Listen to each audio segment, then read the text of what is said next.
Pada Bapak Hadi Gunawan kami silakan.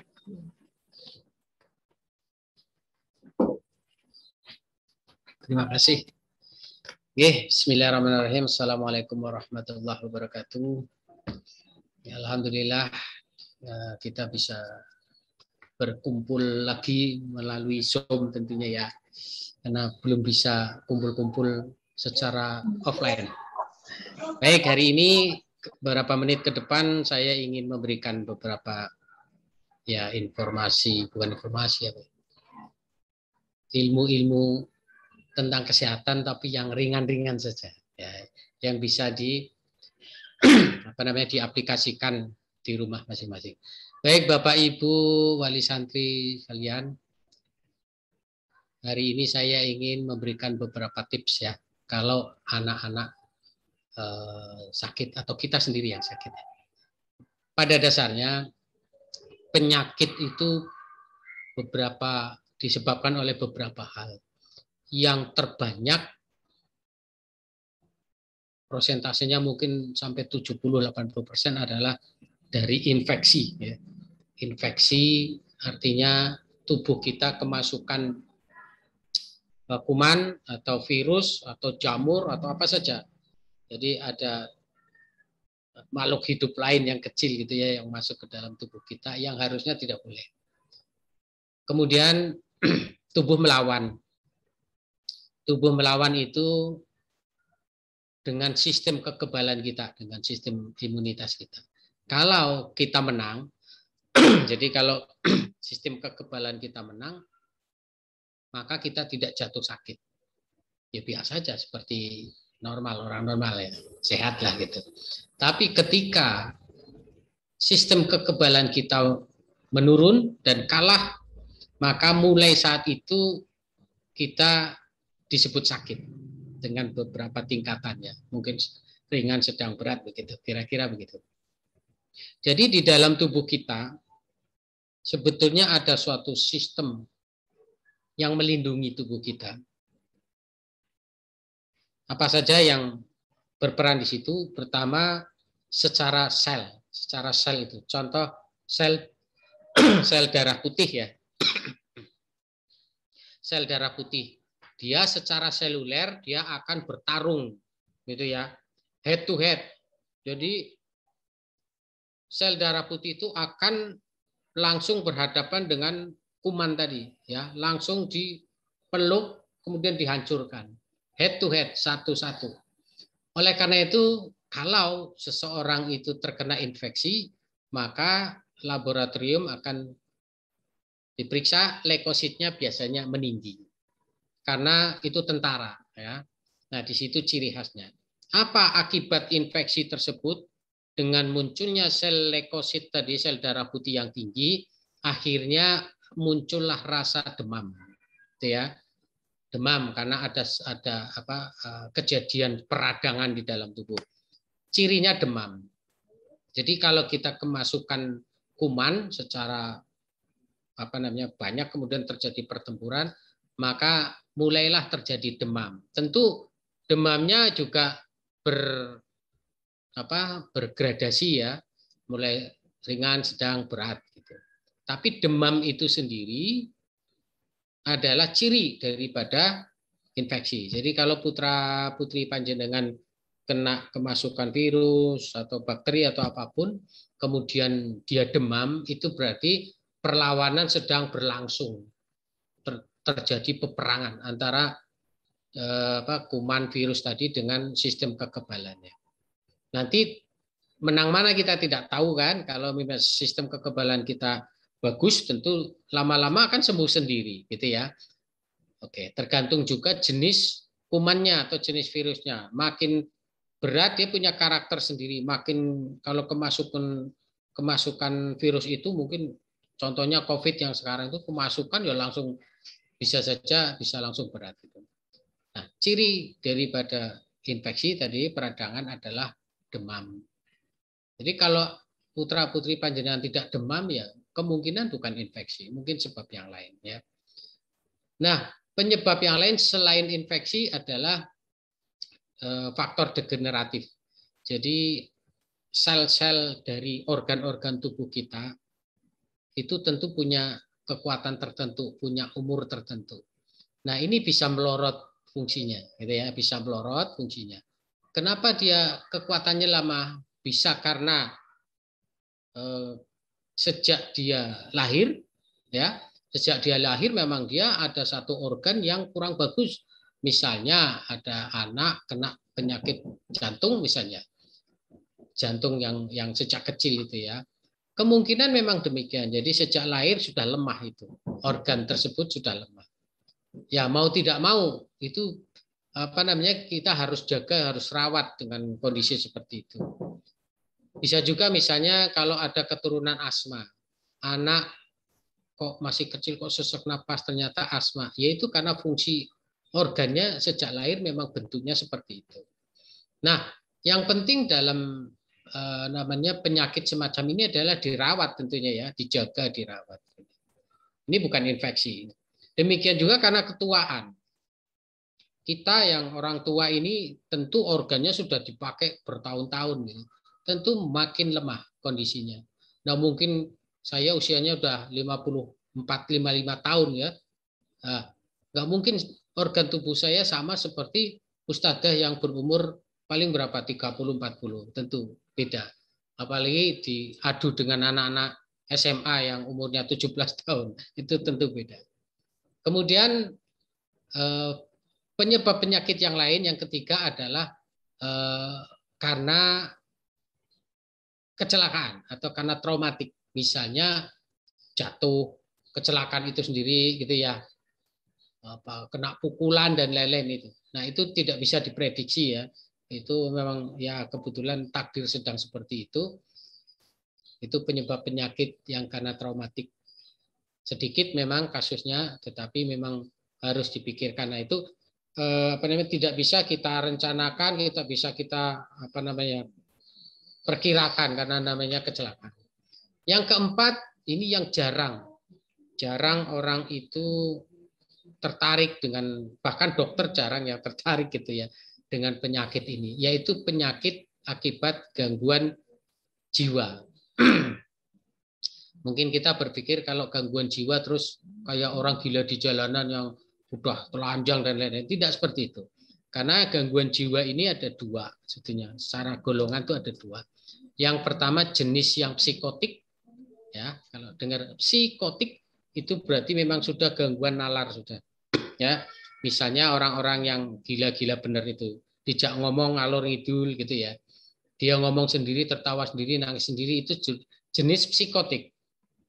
Itu memang ada kelainan tentunya, ada masalah pada sistem sarafnya. Yang menangani tentu dokter psikiatri namanya. Ya, dokter psikiatri. Obat-obatannya juga khusus. Jadi yang pertama tentu diobati langsung ke fungsi sarafnya. Ya, pasien dengan gangguan penyakit jiwa yang seperti ini tidak perlu diajak diskusi karena dia nggak bisa. Jadi pokoknya diobati, diawasi sehariannya. Kemudian golongan yang kedua selain psikotik adalah neurotik. Nah, neurotik ini adalah gangguan-gangguan jiwa yang sebetulnya dianggap ringan ya, ringan. Nah, kata dunia kedokteran ya, kata guru-guru saya ini, semua orang mengalami neurotik. Semua orang dalam gradasi yang tertentu. Jadi penyakit neurotik ini adalah penyakit yang nalarnya masih ada. Masih bagus dijak omong, jadi bukan edan dalam tanda petik gitu ya. Contoh misalnya, kalau kita mengalami kecemasan yang sangat, tiap hari cemas, tiap hari takut, nah itu mengalami gangguan neurotik. Itu ya. Demikian juga sebaliknya, kalau kita marah terus gitu ya, ngodor terus, maka itu juga gangguan neurotik gitu ya. Gangguan perasaan istilahnya, rasa emosi gitu ya. Tapi nalarnya masih bagus gitu. Jadi nggak kayak orang psikotik ya. Neurotik ini seperti itu. Kemudian ujung-ujungnya karena gangguan emosional yang labil tadi, ujung-ujungnya akhirnya merasa sakit. Nah, ini banyak sekali zaman sekarang orang kena penyakit datang ke dokter ternyata dia neurotik. Jenisnya neurotik sebetulnya. Mungkin dia cemas, ada pikiran, stres lah kata orang sekarang ya. Sehingga akhirnya muncullah gangguan ke organ tubuh. Misalnya lambungnya sering perih, sering mual, ambekannya sesek-sesek gitu ya, badan pegelinu dan lain-lain. Tapi kalau dikasih obat atau ke dokter, sembuh sebentar, muncul lagi, sembuh sebentar, muncul lagi. Maka bisa jadi ini jenis neurotik. Ya, kan kita banyak tuh ngalami kayak gitu ya. Kalau kita lagi banyak pikiran, nanti nggak bisa tidur, mual-mual, kadang diare, kadang macam-macam ya.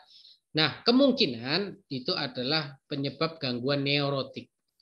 Nah, dalam bahasa medisnya diagnosa biasanya penyakit tersebut dikumpulkan menjadi namanya psikosomatis.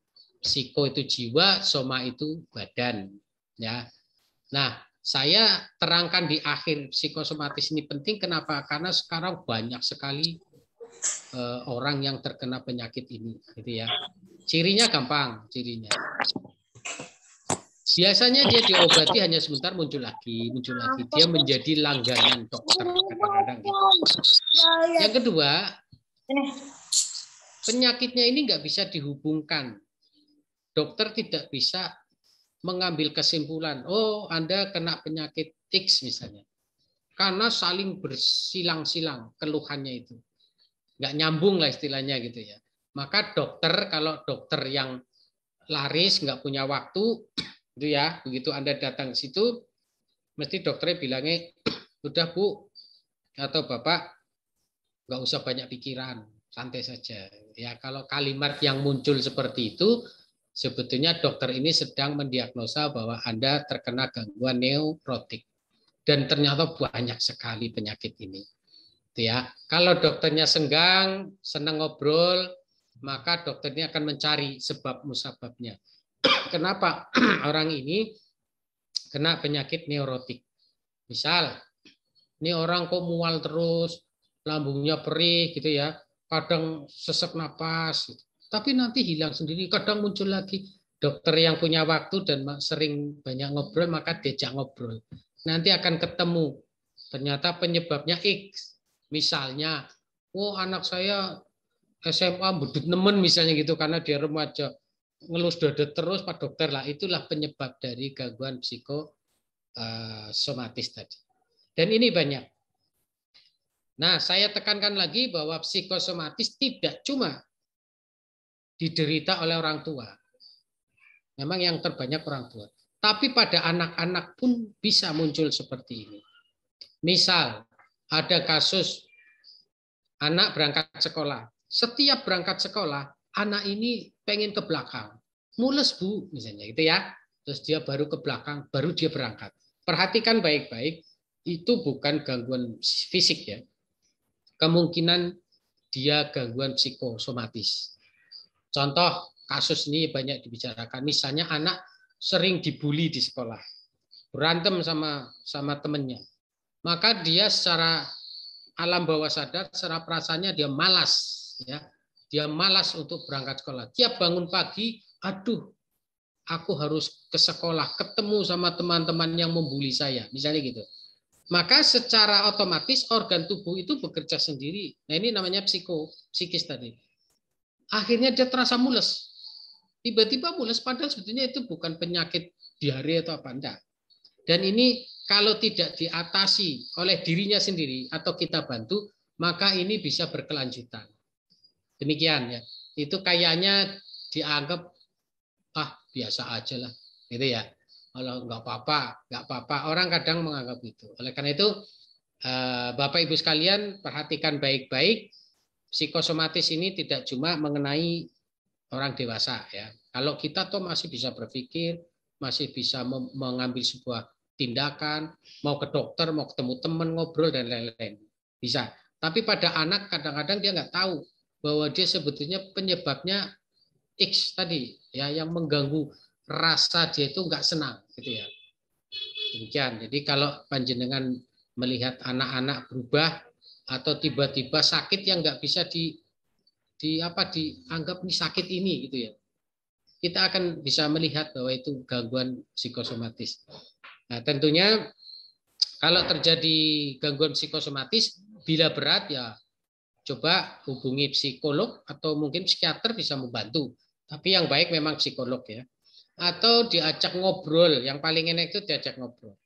Nah, disinilah keguyuban di dalam keluarga ini penting, ya, antara orang tua dan anak dan keluarga yang lain, anak dengan anak, kakak beradik, itu disambungkan dengan baik sehingga tidak terjadi tekanan-tekanan psikis di situ.